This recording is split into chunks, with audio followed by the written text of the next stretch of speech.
cuando la religión asalta. Es un tema ofensivo para la religión, pero tiene razón también de usarse acá. Así que vamos a estar ahí en el libro de Lucas 10:25. ¿Lo tiene? He aquí, un intérprete de la ley se levantó y dijo para probarle: Maestro, ¿haciendo qué cosa heredaré la vida eterna?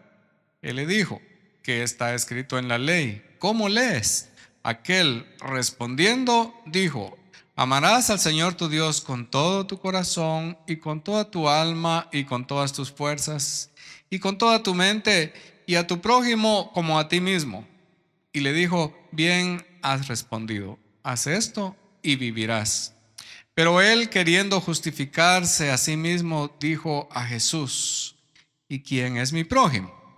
Respondiendo Jesús dijo: un hombre descendía de Jerusalén a Jericó y cayó en manos de ladrones, los cuales le despojaron e hiriéndole se fueron, dejándole medio muerto. Aconteció que descendió un sacerdote por aquel camino y viéndole pasó de largo. Asimismo, un levita, llegando cerca de aquel lugar y viéndole pasó de largo. Pero un samaritano que iba de camino vino cerca de él y viéndole fue movido a misericordia, y acercándose vendó sus heridas, echándole aceite y vino, y poniéndole en su cabalgadura lo llevó al mesón y cuidó de él.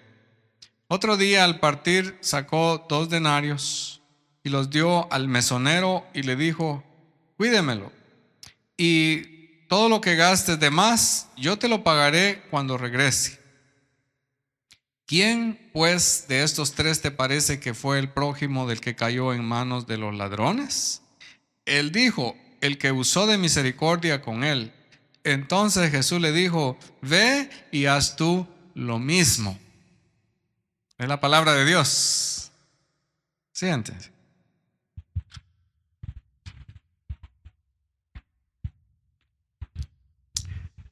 Bueno, quiero decirles esta palabra así en mis propias palabras.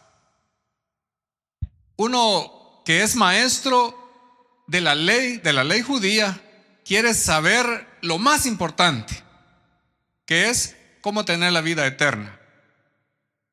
Y se acerca a Jesús, pero la pregunta que le hace es una pregunta tentadora. Y le dice: ¿qué debo hacer para heredar la vida eterna?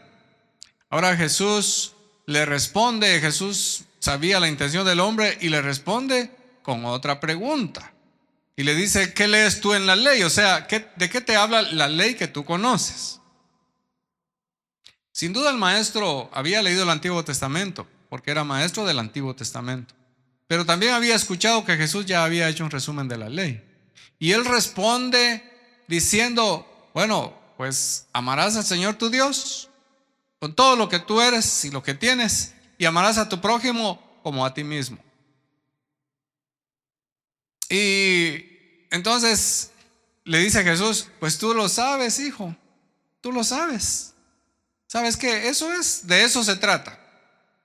Resolviendo un problema del Nuevo Testamento, diríamos nosotros, con una palabra del Antiguo Testamento. Eso es interesante y hay que ponerle mucho ojo. Pero él, queriendo justificarse, o sea, como para no quedar avergonzado con su pregunta, entonces le dice: ¿y quién es mi prójimo? Y Jesús le pone un ejemplo de este hombre que iba ahí por el camino y lo asaltaron, lo golpearon, lo dejaron semidesnudo y bien herido. Y pasan 2 religiosos.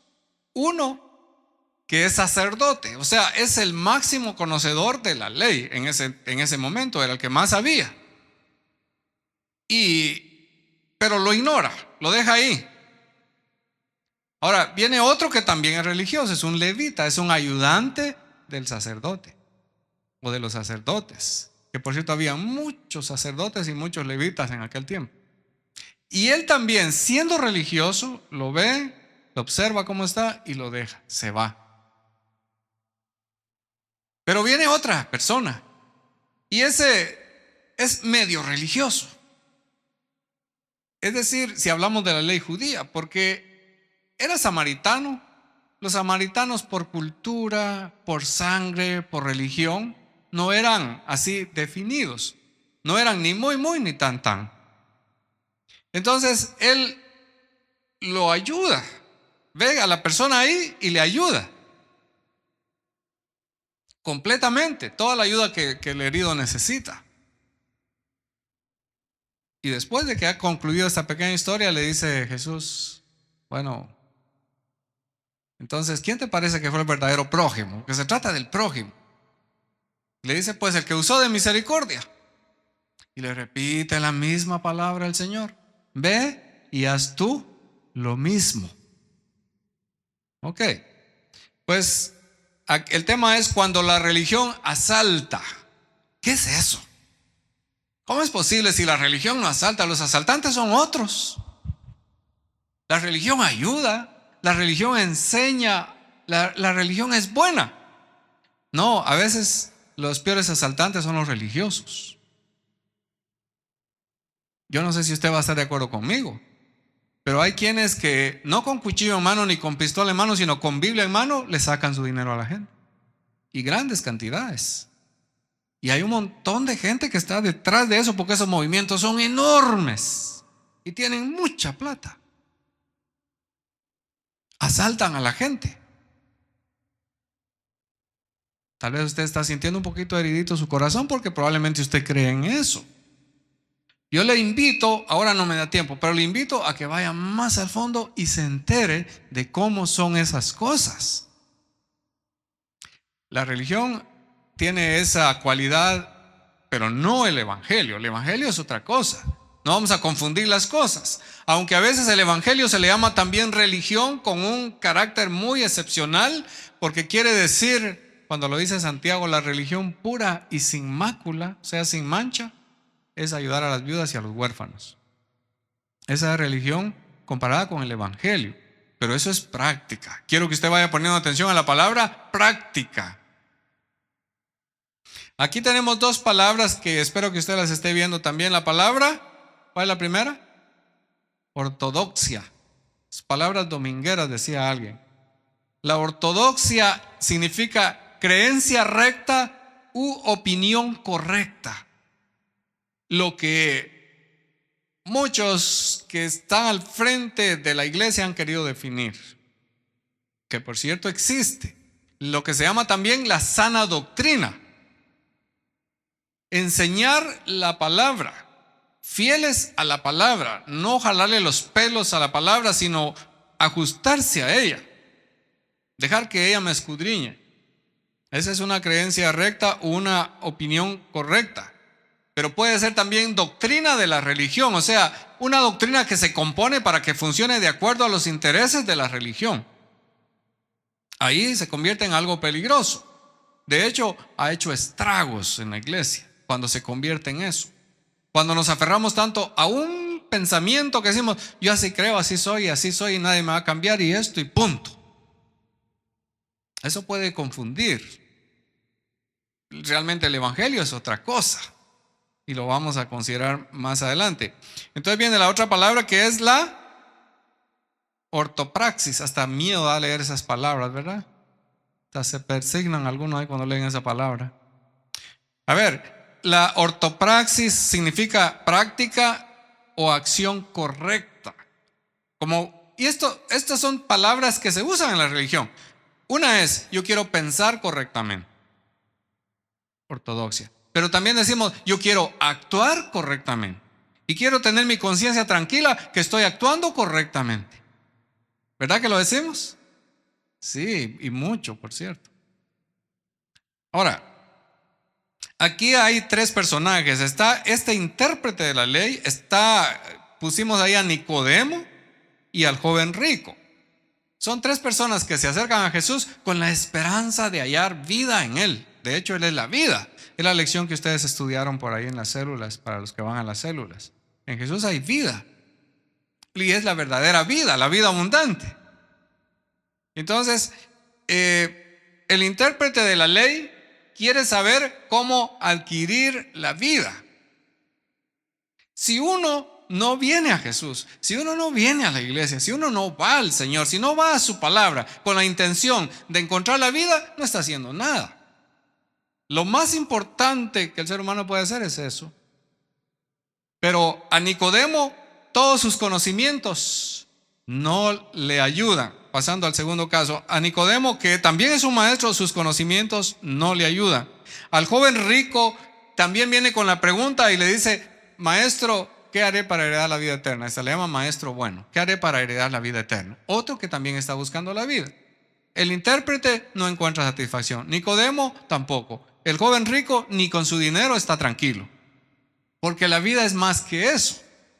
Entonces él viene también buscando y los tres como que no están bien claros, porque cuando Jesús les habla no entienden. Aparentemente sí, pero en el fondo se ve que no entienden. Nicodemo es uno que después él da sus pasos para su conversión, pero el caso del joven rico, su dinero lo hace que se vaya decepcionado, porque tiene mucho dinero y Jesús le pone una condición. Ahora quiero que usted note las respuestas de Jesús para los tres. Si se trata del intérprete, ¿qué le dice? ¿Cuál es la condición que le pone? Ahora van a predicar ustedes también. ¿Cuál condición le pone a este intérprete? ¿Cuál es? Bueno, no hemos llegado a esa parte. Ya lo leyeron, pero todavía no lo hemos entendido bien, ¿verdad? Pero le pone una condición. Esa es la que hoy vamos a ver. Dejémosla, aguantémosla un poquito. Pero vamos con Nicodemo. A Nicodemo le dice, oiga bien, porque esto es para nosotros, porque nosotros estamos también enfrente de Jesús, pero esto es para nosotros. Y a Nicodemo le dice, bueno, tienes que nacer de nuevo. Tienes que nacer del agua y del espíritu. Hay que nacer de nuevo. ¿Para qué? ¿Para qué? Para tener la vida. Hay que nacer de nuevo. Entonces le preguntamos al Señor, Señor, a Nicodemo le dices que hay que nacer de nuevo, que hay que nacer del agua y del espíritu. Pero al joven rico y también al intérprete de la ley les dices otra cosa. En el caso del nacimiento espiritual es lo que en la ortodoxia se ha enseñado mucho. Y está bien cuando está pegado a la palabra de Dios. Pero nos hemos quedado más con eso. Ahora, en el caso del intérprete y del joven, claramente le dice, esto es asunto de práctica, de servicio, de compasión. Entonces Jesús les da una solución que está relacionada tanto en Nicodemo como en nosotros dos. Tiene una relación que se la tenemos que encontrar. Ahora, el hombre de Samaria, o sea, le llaman el buen samaritano. Y por eso se han creado tantas instituciones con el nombre del buen samaritano. Y cuando alguien hace algo bueno, dicen, ese es un buen samaritano. La verdad es que la Biblia no lo dice, sino que nosotros lo hemos puesto porque él actuó como una persona buena. No era buena en sí misma, eso también hay que recordar, no era buena en sí misma. La persona se califica como buena cuando Dios está trabajando en esa persona y la hace actuar con buenas acciones. Decir que yo soy bueno en mí mismo es orgullo y eso me aleja de Dios. Entonces ya no estoy usando el medio de la gracia para salvación, sino que estoy usando mi bondad. Tampoco eso me ayuda. Tiene que ser la gracia de Dios en mí, el favor de Dios. Pero este hombre modela el cristianismo en tres maneras. Quiero que usted note esto. En tres maneras nos está modelando el cristianismo. Porque nosotros los que estamos acá decimos, yo quiero saber cómo es vivir el cristianismo. Quiero saber cómo vivir la vida cristiana. Pues para eso les predicamos acá. Para eso venimos a la palabra. Y este es uno de los buenos ejemplos. Y hay que captarlo porque ahora que salgamos de acá vamos a ir bien claros de cómo se nos modela el cristianismo en el ejemplo de este hombre. Amén. Pues aquí está. Primero dice, ser movido a compasión. Eso, dicen que las cosas que son tan simples, y Jesús las hablaba así, las cosas que son tan simples nos confunden a los inteligentes.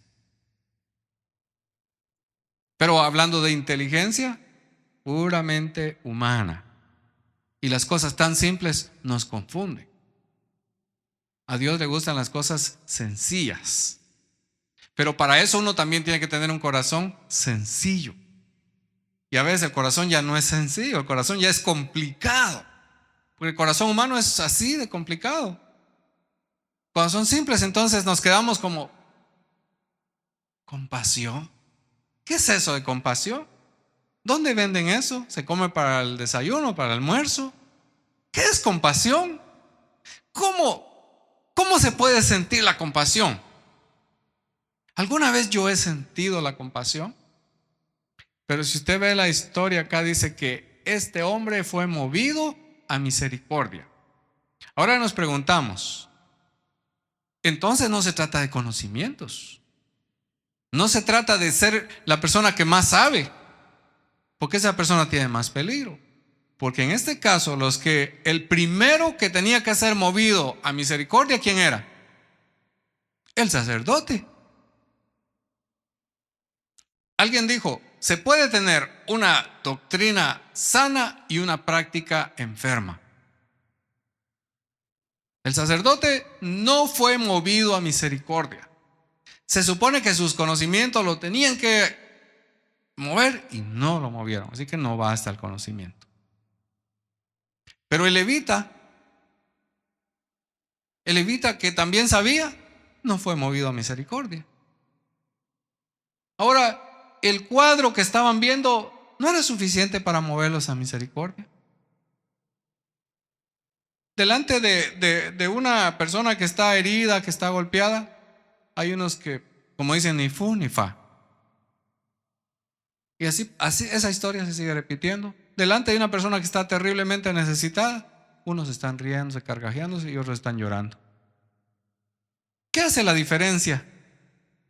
La compasión. No, la compasión es para estas señoritas de la caridad. Las madres, o cómo les llaman por ahí, ustedes lo saben mejor. Ellas son las que se tienen que compadecer porque andan con un trapo en la cabeza y andan bien cubiertas y ellas no pecan. Ellas no. Ellas están compasivas nada más. Pero yo, mírenme a mí. ¿Cómo yo me voy a compadecer? ¿Qué es lo que causa la compasión? El samaritano estaba calificado, como ya les dije, como una persona que no era pura en su doctrina, en su enseñanza. Hasta con el lugar donde se tenía que adorar tenían una diferencia. Unos pensaban en Jerusalén, otros en el monte Gerizim. Hay toda una historia de cómo esos se convirtieron con ese nombrecito, samaritanos. De ahí el nombre ese también de la samaritana. Y cómo eran despreciados por los mismos judíos. ¿Quiénes eran los judíos? El pueblo de Dios. ¿Y cómo es que el pueblo de Dios va a despreciar? ¿Cómo es que en este caso el pueblo de Israel podía despreciar a los samaritanos? El canto que estábamos cantando dice, ¿de qué color es la piel de Dios? Ellos despreciaban porque aquellos no eran igual que ellos. Dicen, esos no tienen la pura sangre judía. Esos no tienen la misma religión que nosotros. Su religión está así como mezclada con otras cosas, con paganismo. Entonces por eso no pudieron compadecerse. Pero un samaritano se compadece. Es interesante que eso suceda. La religión vana endurece el corazón. Aquí hay una situación que históricamente se ha cumplido al pie de la letra. La religión puede endurecer los corazones. Sea que uno esté en la iglesia más sencilla, en el lugar más remoto en el campo, o que esté en la iglesia más grande de la ciudad, donde tienen 5 o tienen 8 pastores, porque la iglesia es tan grande y hacen 4 cultos al día. Pero la religión puede endurecer el corazón. Sea que uno esté en una iglesia evangélica o en la iglesia católica o en cualquier otro grupo, la religión puede endurecer el corazón. ¿Cómo lo endurece? Que el Espíritu Santo nos ilumine para saber en qué manera nos puede endurecer. Ahora, primero entonces era ser movido a compasión. Este hombre fue movido a compasión. Después él tuvo una acción con urgencia. inmediatamente. O sea, la compasión lo hace a uno salirse de su patrón de vida. La compasión lo hace a uno salirse de su programa del día. Lo hace a uno salirse de sus compromisos. Recuerdo una vez que me estaban entrevistando, creo que se los conté ya, me estaban entrevistando para ser pastor en una iglesia muy grande que muchos apetecían pastorear esa iglesia. Que se imaginaban las comodidades que uno podía tener si pastoreaba esa iglesia. Y cuando estábamos en la entrevista me hicieron varias preguntas y después de todas las preguntas que me hizo un gran comité que habían nombrado, me dicen, ¿y tú tienes una pregunta para nosotros? Y dije, sí, tengo solo una. Si un día, si yo fuera su pastor y un día voy a la iglesia, al culto, a predicar, pero aparece una gran necesidad en el camino y yo tengo que quedarme en el camino y ayudar y no llego a predicar, ¿ustedes qué harían? Y me dijeron, te despedimos.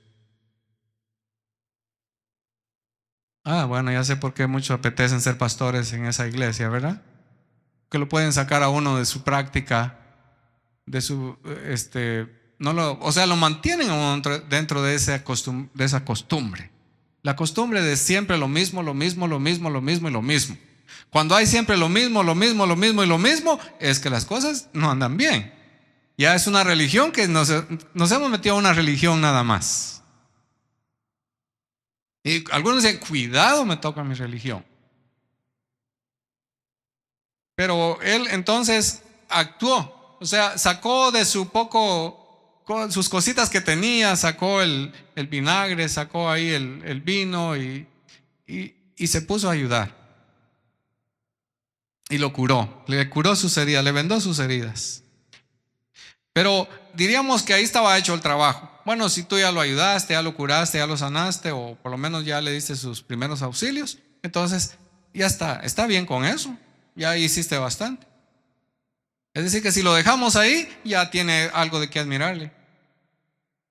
Pero no, él entonces le da seguimiento a esta buena obra. Lo pone sobre su cabalgadura, lo lleva hasta la pequeña el hostal ahí, lo pone ahí y se queda con él, lo está observando y al siguiente día que ya se va, le dice a la persona encargada, cuídemelo y lo que se necesite, mire, aquí le dejo esto, pero si debo algo más, yo lo voy a pagar. Sin usura y sin intereses. Que eso sí que es lo último, esto es lo que nos mata a nosotros, ¿verdad?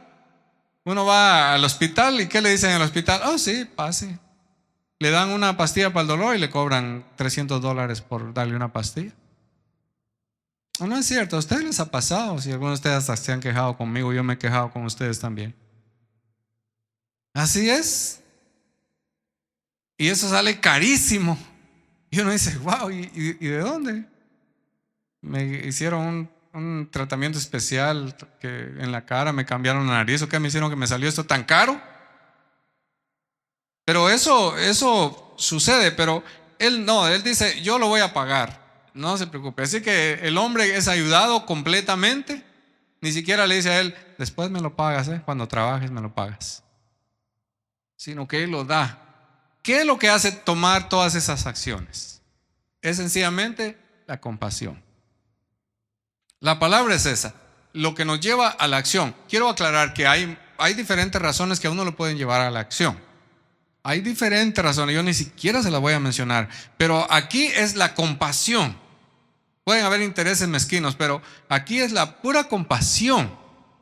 El cristiano, ya le llamé cristiano a él, bueno, ya empezaba el cristianismo en ese momento. Pero ahora, entonces Jesús lo lleva, o sea, saca una conclusión bien interesante. Porque es una pregunta. ¿Quién te parece que fue el que actuó apegado realmente a estos principios de la religión? O del cristianismo, si le queremos llamar así. El cristianismo empieza con Jesús.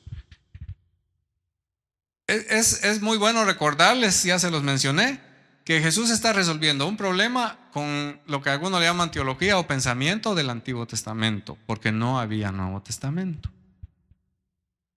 O sea, Jesús le pudo, si Jesús hubiera sido nosotros, si nosotros hubiéramos sido Jesús en ese momento, hubiéramos necesitado el Nuevo Testamento, porque nosotros salvamos muchas cosas con el Nuevo Testamento. Por ejemplo, si una persona viene a usted y le pregunta, ¿qué debo hacer para tener la vida eterna?, ¿qué le contestaría? Yo sé las respuestas. Yo tengo ya mis añitos en esto y he escuchado las respuestas. Bien interesante. He escuchado respuestas de diferentes personas en diferentes lugares con un fariseísmo terrible, con una carga de religión y de ortodoxia por las nubes. Y cuando una persona dice, yo quiero la vida eterna, dice, levanta tu mano. Levanta tu mano. ¿Ya has levantado la mano o todavía no la has levantado? Si no has levantado tu mano, todavía no eres salvo. ¿Dónde dice eso en la Biblia? En ninguna parte lo dice. Pero si nos hubieran preguntado a nosotros, probablemente hubiéramos dicho los textos que estamos acostumbrados a decir: cree en el Señor Jesucristo y serás salvo tú y tu casa. Ok, yo ya creí en Jesús, ya soy salvo yo, todavía falta mi casa, pero por lo menos ya creí yo. Pero ¿y después qué más? No, ya hiciste todo. Pero Jesús no está contestando así. Es algo que nos debe de despertar la curiosidad, si le quieren llamar la curiosidad evangélica. Nos debe de hacer pensar, ¿qué es lo que Jesús está haciendo acá? En el versículo 28 de este pasaje que leímos, ahí dice: y le dijo, bien has respondido, haz esto y vivirás. Está hablando de un verbo que es, los verbos son acción, ¿verdad? Está hablando del hacer. Haz esto. Y la pregunta es, ¿cuál? ¿Cuál? Hay que actuar. Entonces no basta con que yo levante mi mano. No. Con que yo le dije a Jesús, Señor, entra a mi corazón. No basta eso. Porque el Jesús que entra a mi corazón me va a hacer que yo actúe como con esa compasión, ¿verdad? Jesús está en un asunto del Antiguo Testamento, ni siquiera, porque no había, hasta ahí ese evangelio se escribió después, pero él está tomando del Antiguo Testamento. Usted puede consultar las citas allá que ya dicen que hay que amar a Dios y que hay que amar al prójimo. Hay que amar a Dios, hay que amar al prójimo, hay que amar al prójimo, hay que amar a Dios. Lo que siempre hemos dicho, una mirada vertical, o sea, hacia Dios. Señor, tú eres santo, 3 veces santo, y yo quiero ser santo como tú. Esa es la mirada vertical. Pero la mirada horizontal, me dice Dios, ¿te gusto? Yo le digo, me encanta, Señor, eres sublime, eres maravilloso. Muy bien. ¿Y qué tal tu prójimo? Porque tienes que amarlo como a ti mismo. ¿Y cómo se ama uno? Se ama tanto, ¿verdad? Si no, preguntémonos por un momento, ¿qué tal cuando nos miramos en el espejo? Qué belleza hay ahí en ese espejo. Hasta compra un espejo para que lo hagan verse mejor, ¿verdad? Hay espejos que lo hacen a uno verse bien alto. Yo quiero uno de esos espejos. Se llama ego. Ego. Pensar uno bastante, pensar mucho de sí mismo. Pero el Señor me dice, ama a tu prójimo como a ti mismo. Bueno, entonces, si yo compro algo para mí, digo, esto me lo compro para mí. Me encanta eso, me lo compro para mí. Y para mi prójimo, a él le compro de 2 por 5.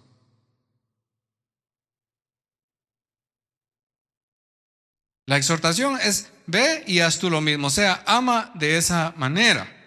Y entonces en el verso 37, otra vez dice, y él le dijo, bueno, ¿quién es el prójimo? El que usó de misericordia. Entonces Jesús le reafirma, se lo vuelve a decir, ve y haz tú lo mismo.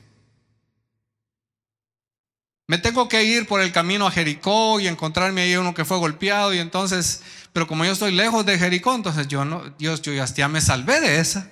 Yo no voy a ir hasta la tierra de Israel y caminar ese camino, encontrarme con uno así y ayudarlo. Yo ya estoy salvo de eso. Esto aplica a muchas circunstancias, por cierto, muchas, con que uno se puede encontrar en la vida. A veces aquí mismo dentro de la iglesia hay grandes necesidades Y uno está tan metido en lo suyo, y tan metido con su grupo, y tan metido con su familia, y tan metido con sus cuates, que no se da cuenta que ahí hay una necesidad muy grande. Uno no puede dar un pasito más allá para darse cuenta de esas necesidades. O si uno va por la calle, también ahí hay muchas posibilidades de cómo ayudar. Ah, no, pero es que, mire, yo no miro ni para la derecha ni para la izquierda. Yo voy directo a la iglesia y no me fijo en esas cosas. Pero ahí también hay necesidad. La religión lo puede endurecer a uno.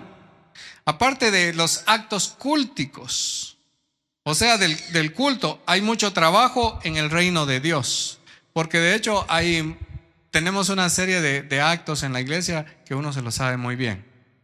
Y entonces, como uno sabe lo que se hace en la iglesia, cuando alguien viene a la iglesia, a veces lo mal acostumbramos, le mal enseñamos las cosas. Alguien decía, por eso es que a veces los religiosos no tienen que aprender, tienen que desaprender, empezar a desaprender cosas que han sido mal aprendidas. Pero ¿qué pasa? Cuando a mí me bautizaron, yo era adolescente, como dijo el lobo, ¿verdad? Eso hace mucho tiempo. Pero cuando a mí me bautizaron, el siguiente día, eso fue domingo, el siguiente día me dicen, ok, tienes la predicación. Había un culto que le llaman culto de oración, que hasta nombrecito le tenemos a todas las cosas, ¿verdad? Entonces era el culto de oración. Me dice, te toca predicar. Y dije, ay Señor, ¿y qué voy a predicar yo si yo nunca he predicado? Casi no sé de la Biblia. Por ahí había sacado una clasecita. Y yo dije, bueno, de eso voy a agarrar y de eso voy a predicar. Entonces pasé y hablé como 3 minutos. Y me temblaban las piernas ahí. Pero yo me sentía también porque dije, yo estoy metiéndome a servir al Señor. Pero eso se puede convertir en una mera costumbre, una mera hipocresía. Que solo porque yo voy y porque tengo un cargo, porque tengo una participación y que me pongo mi mejor trajecito y me paro acá y que la gente me vea que, oye, el hermano está sirviendo al Señor. Probablemente es un gran religioso, pero no tiene compasión por los demás. Solo le gusta estar aquí. Yo no sé si a usted le ha dado a veces la curiosidad y envidio a los que se paran ahí al frente. Un día yo quiero estar ahí también. Que me vean que yo también puedo. Que yo también puedo cantar, que yo también puedo predicar, que yo también puedo enseñar. Eso es pura religión. Porque si a veces discutimos por esto, que yo no estoy aquí, que yo no participo acá, que yo no hago aquello, que solamente son 2, 3 los que tienen ahí, pero a mí no me ponen. Pero tanto que hay que hacer afuera. En este caso, cuando vino este hombre o los otros y le preguntan a Jesús, ¿qué tenemos que hacer para heredar la vida eterna? Ve a la sinagoga, asiste a la sinagoga. Todos los sábados hay reunión en la sinagoga. O si puedes, si te aceptan entrar al templo, pues vete al templo. Participa en la sinagoga, que te den la lectura del pergamino. Entonces, así vas a encontrar la vida. Miren con qué sale Jesús. Y este es el Jesús que todavía nos sigue sorprendiendo, que probablemente hoy nos está sorprendiendo. Porque este Jesús nos va a decir, ¿y tú estás preocupado por esas cosas? Mira cuánto pueblo necesitado tengo yo. Mira cuántos prójimos tienes. Y tú vas a encontrar la verdadera vida cuando tú estés ahí ayudando a esa gente que realmente lo necesita. Que todo ese montón de religiosos que van todos los domingos a las iglesias ni siquiera se acercan para saludar a una persona de estas. Hay tantos que van a las iglesias, pero sigue habiendo tanta gente necesitada y tantos que siguen preguntando, ¿y qué tengo que hacer yo para tener la vida eterna? Y nadie les da una respuesta correcta. Se está predicando cada vez un evangelio mediocre y mentiroso hasta cierto punto, que no está apegado a estas cosas que hoy estamos hablando, sino que está enseñando algo más. Está enseñando a elevar terriblemente el ego de las personas. Les están elevando el ego hasta las nubes y la gente camina casi en el aire así. Es que así me enseñaron que yo soy grande, que yo soy esto, que yo soy lo otro, y yo voy inflado por la calle, que la gente me mire, yo soy don fulano, yo soy doña fulana. Me están elevando el ego, pero no me están enseñando que tengo que bajarme, humillarme, compadecerme, salir de mi rutina, salir de mi programa, salir de mis costumbres religiosas y empezar a ayudar a los que realmente están ahí de parte de Dios. Alguien le llamó, por cierto, uno de nuestros padres en la doctrina cristiana presbiteriana, dijo, los recaudadores de Dios. Así le llama a esta gente, los recaudadores de Dios. Y ellos son los que están esperando. Ahora usted dirá, ¿y yo entonces qué hago aquí? Soy solamente un religioso y nada más que religioso, eternamente religioso.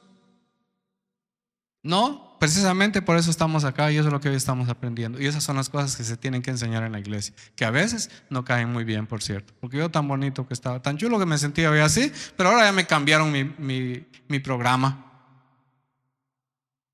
No, esto es, recuérdese que se necesita adorar a Dios, amar a Dios, porque no nos olvidemos que están las dos cosas. Están las dos cosas. Amarás al Señor tu Dios con todo tu corazón, con toda tu alma, con toda tu mente y con todas tus fuerzas y con toda tu plata y con todo lo que, toda tu familia, con todo lo que tú eres, amarás al Señor tu Dios.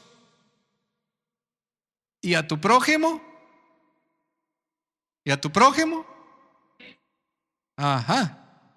Hasta el sueño se le va a uno, cuando uno dice, amarlo como a mí mismo. Estoy de acuerdo que sí le tengo que amar en cierta manera, pero como a mí mismo lo dudo. Esto sí no es posible. No es posible porque es que ¿cómo? Tengo que ponerlo a la par mía, al nivel mío. Somos lo mismo. Es mi hermano, es mi hermana. Pero si es que, Señor, tú sabes cómo se ha portado esa mujer conmigo. Tú sabes cómo se ha portado ese hombre conmigo. ¿Y cómo tú me pides que le ame como a mí mismo? ¿En qué rollo nos mete Jesús, verdad? Esa es la palabra de Dios. Ese es el mensaje de Dios.